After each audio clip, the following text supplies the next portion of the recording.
This is Henry Washington, and you're listening to the Average Joe Finances Podcast.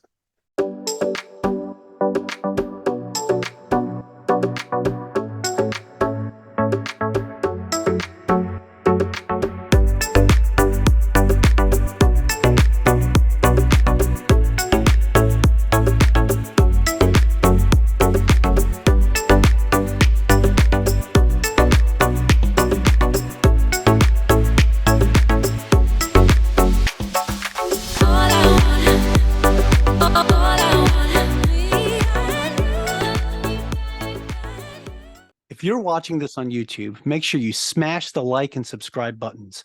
If you're listening to our podcast, go leave us a 5-star review. All of our links can be found in the video description or show notes below. Hey, welcome back to the Average Joe Finances Podcast. I'm your host, Mike Cavagioni, and today's guest is Jay Balekar. So Jay and I have been connected on social media for a little while. We were talking a little bit offline about some mutual connections. So it's pretty awesome. I think this is like a long time coming to get you on this show. So I really appreciate you joining me today. Yeah, thank you for having me, Mike. I really appreciate it. It's great to be here. Yeah, absolutely. Hey, so I'm going to kick this off the same way I start every podcast episode. And we want to know more about you. So if you could share a little bit about yourself, tell us your story. Who is Jay Balekar? Yeah, sure. So I was born in India. Up until my high school, I was in India, and my dad was an engineer, or still is an engineer, and my mom was a housewife, and I had a pretty comfortable upbringing. Growing up in India in an educated family, the first focus was always getting a good education. And in India, you'll see that the stereotype is kind of true, that most Indians that you see here are either engineers in some shape or form, mostly IT, software, something like that, or doctors. And that's kind of true. Indian parents want their kids to be doctors or engineers because they know you'll have a good life and good financial security if you choose that path. But I was actually always fascinated by technology. So I did my undergrad in computer science. I moved to Texas. I went to Texas A&M for my undergrad, and then moved to Cincinnati for my grad school, which is where I'm now. So that's kind of my early years. And then right out of school, I joined a consulting firm called Deloitte, and I was doing cybersecurity consulting for about 10 years, 2013 through 2023. And actually, back in middle school, I had read Robert Kiyosaki's Rich Dad, Poor Dad. And even back then, it had really clicked. And I've always wanted to be an entrepreneur. Didn't quite comprehend how difficult it is to be an entrepreneur back then, but it always fascinated me to be self-employed and be responsible for your own actions and face the results of your own actions. And then I read that book again as I was traveling for my work while I was with Deloitte.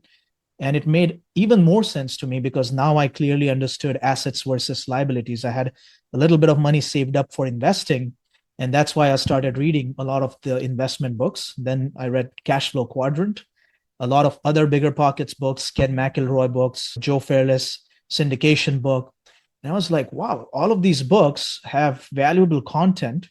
And the model that they are talking about, the syndications, are really starting with the Burr model. If it really works, it is a powerful tool. So it's definitely worth exploring.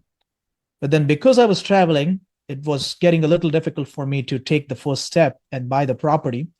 But after about 2 years of reading and research and education, in late 2019, I took the plunge and bought my first multifamily property here in Cincinnati, 8 units, very, very distressed, almost a partial reconstruction project.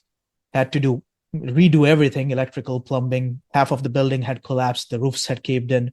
So quite overwhelming project, but the location was fantastic. So I was like, okay, I can't go wrong with location. And from everything I had read, everyone had the same lesson that, hey, you can't go wrong with location. Every other mistake can be overcome. So with that in mind, I went ahead and bought that property. I never did single family home investing or flipping. I directly bought that 8 unit as my first one. And some people at the time, I remember, told me, are you nuts? Like, your first property, 8 units, like, it's a big risk you're taking. But it was a blessing in disguise. I know COVID was a very unfortunate event for a lot of people. A lot of people lost their lives even. But for me, it turned out to be a blessing because my travel stopped. And now I was local. And my evenings, weekends, every little break I would get, I was at my property, and I was actually working out of my truck from the property because I was mostly on Zoom calls. And in between my meetings, I could keep an eye out on all the renovations that were going. So that's really how I got started. So that was the initial journey. Yeah, that's an amazing story and a lot to take in there. So I took down some notes as you were going through there. And I wanted to ask you, so Jay, when you came to the United States, did you come by yourself or did your whole family move? No, I came by myself. So my Okay. parents still live in India. So I was 17 when I moved. Wow.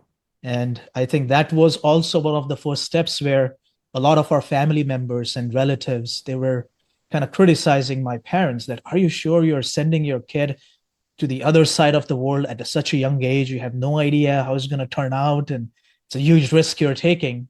But that was my first lesson where I learned that if you don't take risks, you're not going to reap the benefits, right? If you play it safe, then you're kind of going to end up with a mediocre life. Yeah. Sometimes you just have to take the risks to get those exponential returns.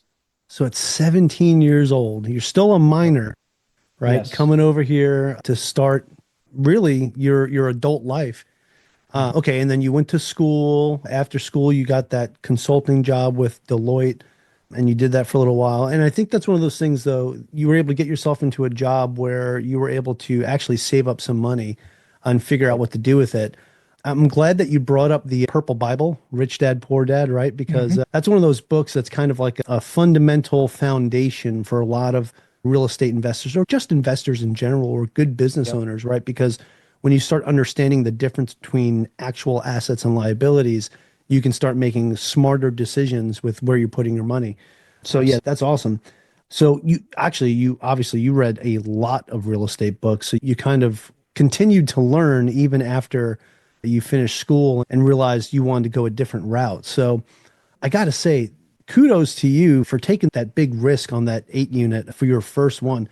I look at my first deal and it was a duplex and it was I bought it 5,000 miles away, sight unseen, did everything like over the phone and over Zoom.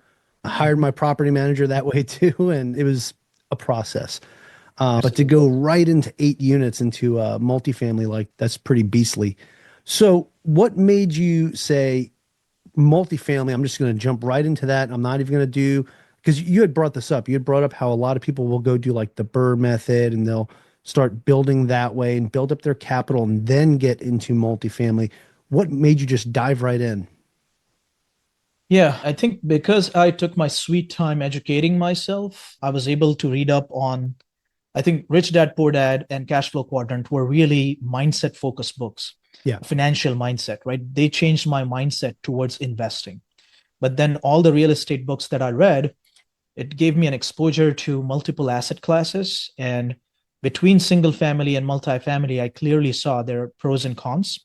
But definitely the pros outweigh the cons in terms of multifamily investing. Just the scale and the economies that you get with multifamily investing.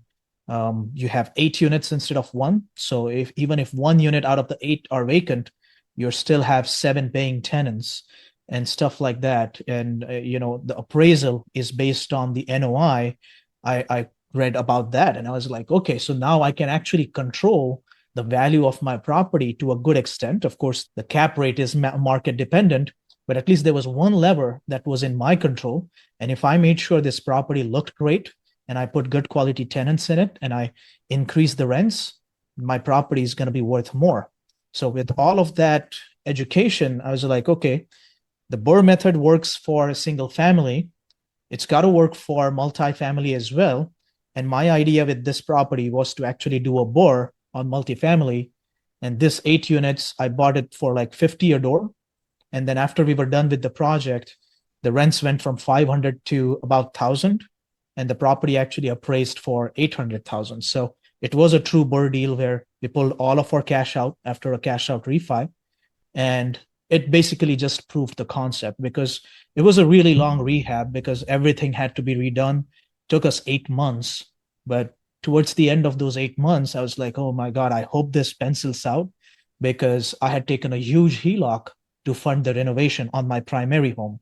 And then all of my money that was saved up, And funny story, all of that money was initially saved up to get an MBA. And me and my wife, we were both going to go get an MBA.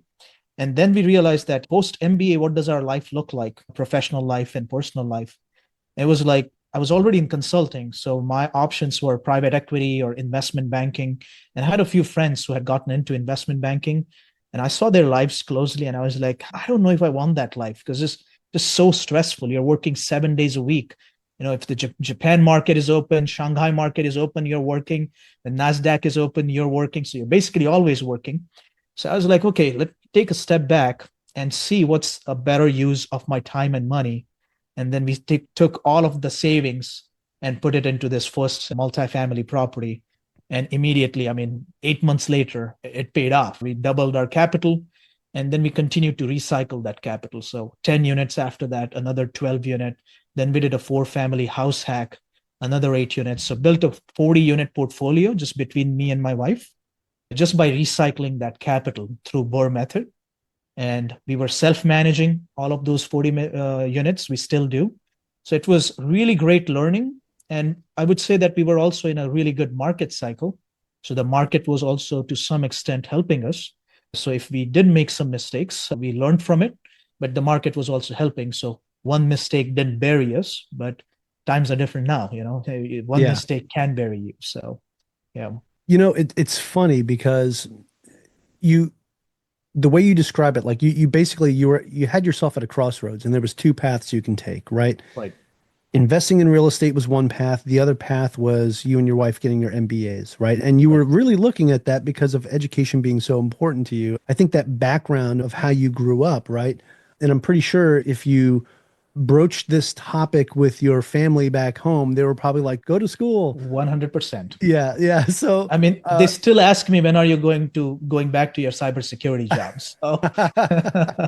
That's awesome. That's awesome. So you decided to go to the left, right? And go down that path of investing in real estate instead of going down the other path. And it immediately paid dividends for you, right? To think if you would have went down the other path, you said, where would you have been at the end of that cycle by the time you finish your degree? And I can tell you that savings that you had would have been gone. You probably would have had some additional student loans to pay off the rest of it.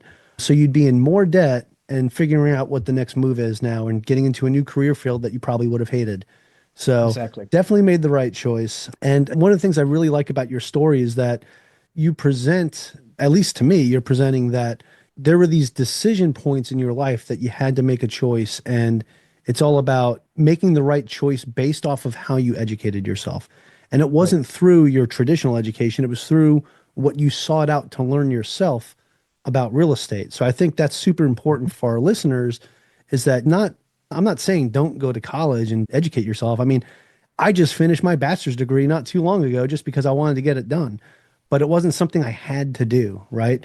I think the important thing is that you continue to educate yourself and through whatever means necessary. If that's reading books, watching videos, consuming content like this, where you're learning from other people's journeys, that's what's so important. So Jay, enough of me talking. This is me interviewing you.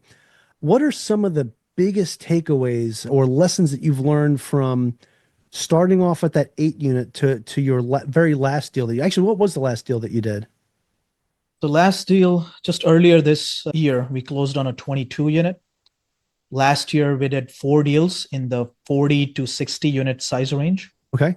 So after the initial 40 units that me and my wife did, we started doing some JVs with people we knew through real estate circles. I started going to a lot of conferences like Jake and Gino MM5, MM6, Best Ever Conference, and started meeting a lot of like-minded people.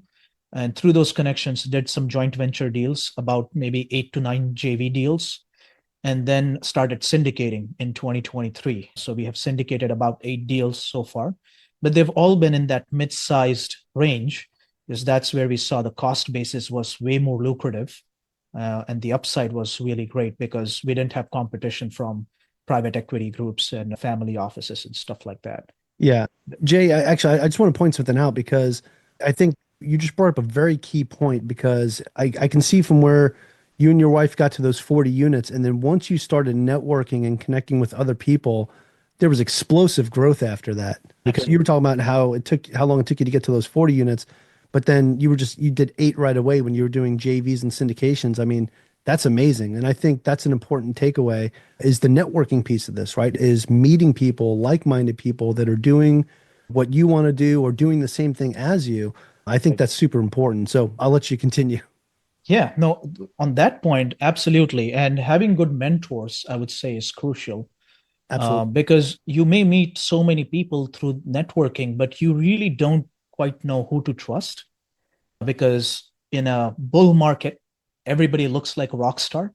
But who really can operate, as we were just talking before we got started on this podcast, by the end of the day, how well you operate drives your success because a lot of people celebrate their wins when they close the deal, but that's really when the work starts. So I joined MIH Mastermind, which is run by Marco Barbaro and Hadaro Kibi. And then I was also in Vinny Chopra's program, and he's based in Danville, California, almost 8,000 units under management at his peak.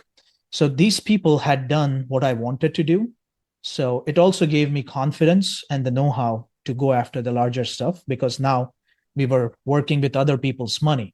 And I wanted to make sure that I'm not taking any reckless steps, especially when it's other people's money, right? So when we were looking at deals, having these mentors look at those deals as well and look at our underwriting and making sure, yeah, this actually looks great, go for it. Just having that confidence because someone tells you with a lot of experience to move forward, I think that also resulted in that exponential growth after the first 8 and 12 units to then 50 and 70 units in terms of deal size. Yeah. Yeah, 100%. I mean, looking at from when you started to where you're at today, right? And the networking piece and how important that was. But a lot of things have changed since 2020 and when things were crazy during COVID. That 2020 to 2022 period was kind of like a hotbed for, especially for multifamily, right? There was a lot of people going in there and just crushing it. And then now, a couple years later, some of the bigger names that I've seen started falling off. You don't really hear from them anymore, or they're not really doing much, or they're doing capital calls and asking for more money. Yep. So, what are some of the things that you're doing to avoid getting stuck in a pitfall with how much the market has changed over the last 3 years? That's a great question. And I would say that I would describe the whole situation in kind of three buckets if I have to put operators in three buckets. One are the types of operators who are great marketers and they knew how to raise capital, but they didn't really know how to operate. And because they marketed themselves really well, they were able to raise a lot of money when money was relatively free flowing and cheap. And they went ahead and bought all of these assets and looked like rock stars. And in some cases, they even exited those deals very successfully in 18 months to 24 months and 2x the capital. But it was primarily the market that was helping them because I've seen so many people, they would buy 100 unit, they would renovate 5 units, push the rents, show what the property can do. And now the next buyer is buying based on pro forma rather than actuals. And it kept on going until the music and the musical chair stopped, right? So that set of operators, I would call them that they were reckless, right? They didn't know how to operate, but they were still playing with other people's money. Now, the second set of operators were the operators who actually knew how to operate and had the best intentions, took other people's money very, very seriously, took their own reputation very seriously, but they are also struggling and maybe they haven't lost assets. The first set of operators, they're the ones who have even lost assets through foreclosure. But the second set, I see that they're still struggling, but they're hanging on to their assets because they've been great operators. But there are several market forces like insurance price increases, tax increases, the cost of capital going up, mortgage rates going up. So they were hit from multiple angles. So despite their best intentions and conservative underwriting in that point of time, their deals are still struggling and they have stopped distributing. And some have even had capital calls. But I wouldn't call them bad operators because I think they are working their butts off to just get the deal through to the finish line and they will return the capital, right? Well, And because a then, lot has changed, right? The way right, that the market was 3 years ago versus where it is today is a big right, difference, right? And the stuff that they're going off of, absolutely, the information that they were going off of has changed drastically. So I could tell you, I'm in absolutely. a couple deals where distributions paused for a while because there were some issues with when we had that lumber shortage. There was renovations happening and we couldn't get the lumber. And then when we were able to, it was a lot more expensive. And I was okay with that because I looked at it and said, okay, well, at least they're not asking for more money. And Right. I'll take a couple months of not getting distributions. And then it started back up again after everything got resolved. But I Right. think that's, like you're saying, that's the difference in how some of the operators operate, right? There's some that make those strategic decisions based off of not based off of emotion or the how they market themselves, but based off of how they actually analyze the deals and the market that they're in. I think that the analyzing piece is probably one of the most important parts, and that happens before you even start the deal, right? But the most important part of the underwriting is how you actually analyze and underwrite the deal and come up with multiple exit strategies because you never know what's going to happen. So, Exactly. 100%. I couldn't agree more.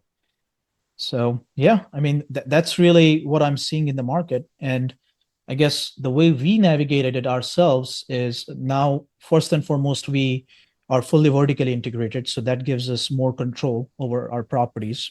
The operator that we were talking about right before we hopped on, I know they are vertically integrated as well. And yep. I think that really helps keep the operating expenses low.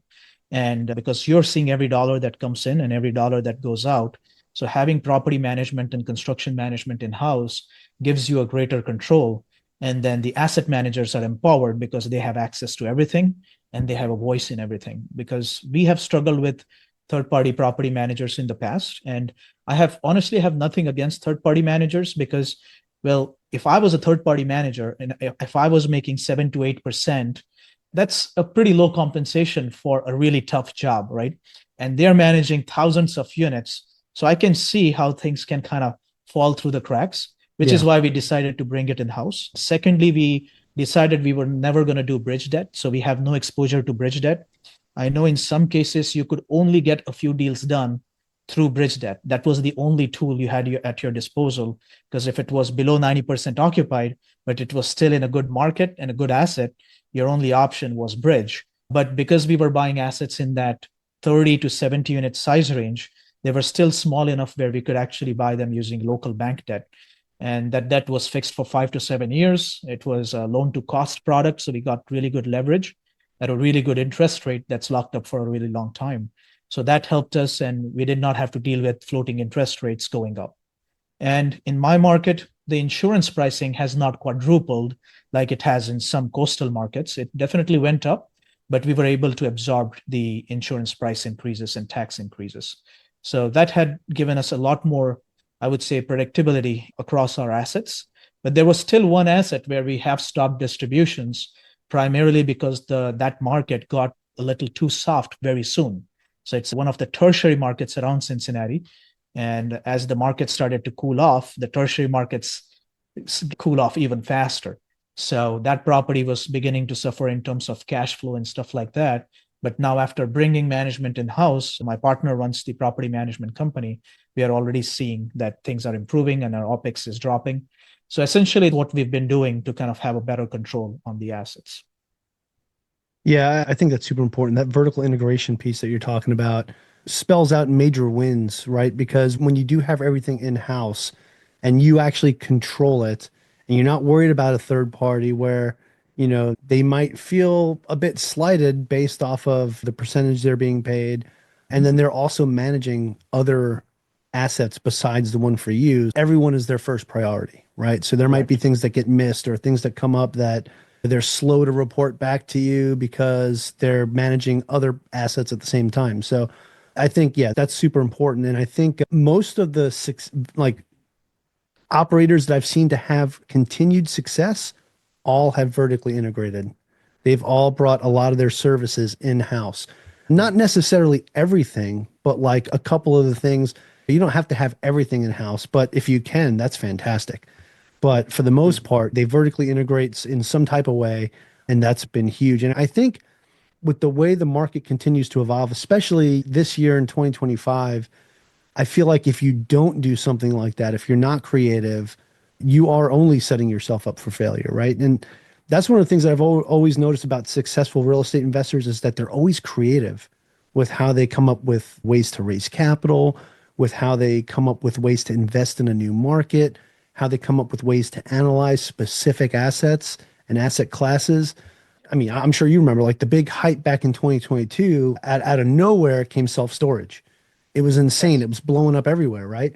And it all started because a couple people started looking into that asset class and started marketing themselves really well and hyping that up. And that became like the new hotness. So it keeps Right. going back and forth with different things. For me, I've stuck with multifamily. It's been good to me. It's something that I can rely on for now. And I'm not too worried about it because the operators I work with are fantastic. So yeah, and I think that's another important thing too, is for the folks that are thinking about getting into multifamily, talk to people like Jay, talk to good operators that know what they're doing, interview them. Like, because like you're Yep. going to give them your money. I think it's important that you know who you're giving your money to. Somebody that understands that the market is changing and will always change is important, not somebody that rides the gravy train. So 100% agree. Yeah. anyway, okay, so Jay, I want to go ahead and take this and go into the final round. It's where I'm going to ask you the same four questions I ask everybody that comes on the show, just to get a better idea of how you are under a little bit of pressure, even though the questions don't produce that much pressure. But if you're ready to go, we'll get that party started. All righty. Let's do it. All right, here we go.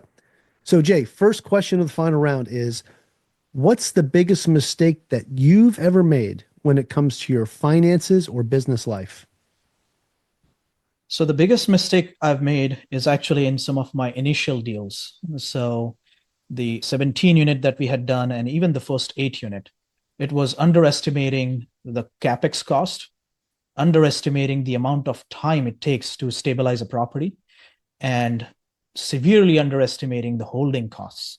Because while you're renovating the property, you're still paying insurance, taxes, you're still paying all the bills. And sometimes you forget about that.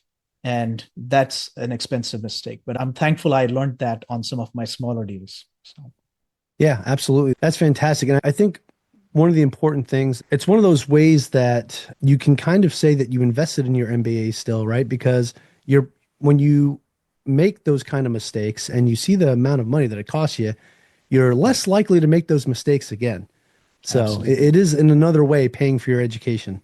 Right. So, Yep. all right. So this next question, Jay, kind of ties into the first one.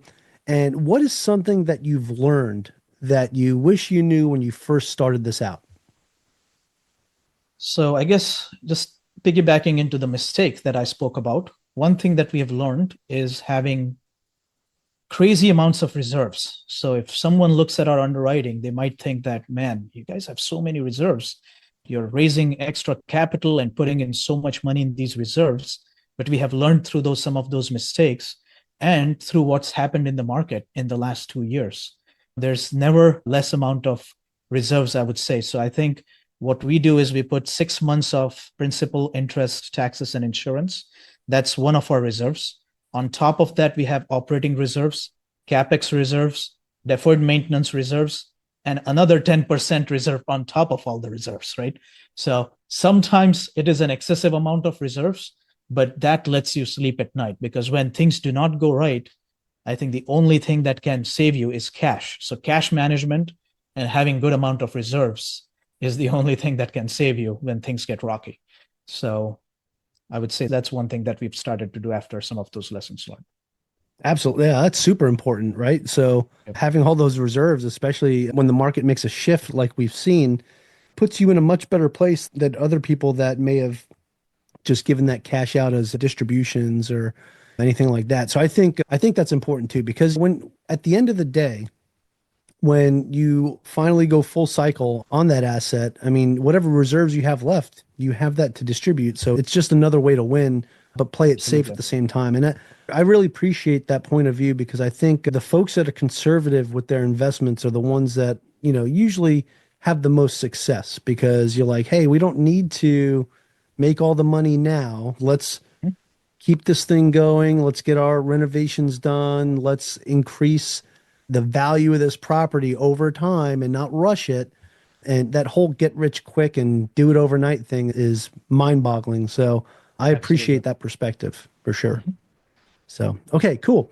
All right, Jay. So the next question of the final round is, Do you have any tips or tricks that you would recommend to someone that is just getting started out?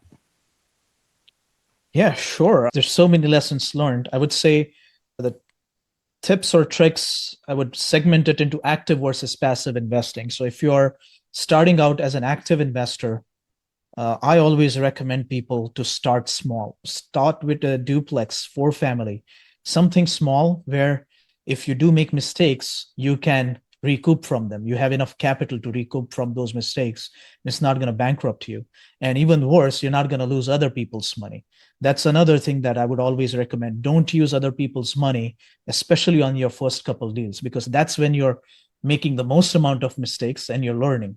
So I think that would be my biggest advice. Someone starting on the active side, invest in education, invest in a good mentor and a mastermind program, be around the right people, and they will also help you save yourself from many expensive mistakes.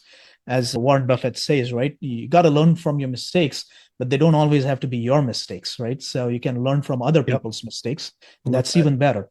So you got to surround yourself with the people who are already doing it and are 10 steps ahead of you. And on the passive investing side, I guess we have been talking about operators. And I do think it's way more about the operator than about the market or about the deal. And I see so many people jumping on a deal because the deal advertises phenomenal returns. If I see any deal in this market, 17, 18, 20 IRR, I just know it's too good to be true. Like that's the first thing that puts me off. And I always look at the underwriting. I don't invest with anyone unless I truly know the operator, and making sure that the operators have gone through a background check and stuff like that. Just doing your due diligence on the operator and making sure that you fully trust the operator. So even if that deal is marketed at a 12 IRR, but if I know and trust the operator, there's much better chance that operator is going to hit or exceed those numbers rather than a deal that's marketed at 18 IRR with an inexperienced operator who's probably going to and give you zero IRR and lose all of your money, right? So I think that's really the key. Don't go off of marketing materials, but really get to know the operators and invest in the operator. So 100%. 100%.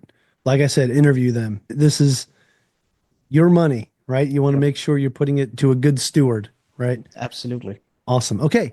So, Jay, the final question of the final round is, do you have a favorite business, investing, or real estate related book or podcast or both?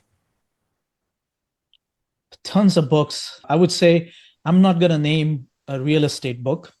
I'll probably name two books that I really like. One is Who Not How, and that book helped me with some of my delegation skills because that was my weakest point. I would have a hard time delegating things and I would try to do everything myself. I'm still not 100% an expert in that, but it got me better.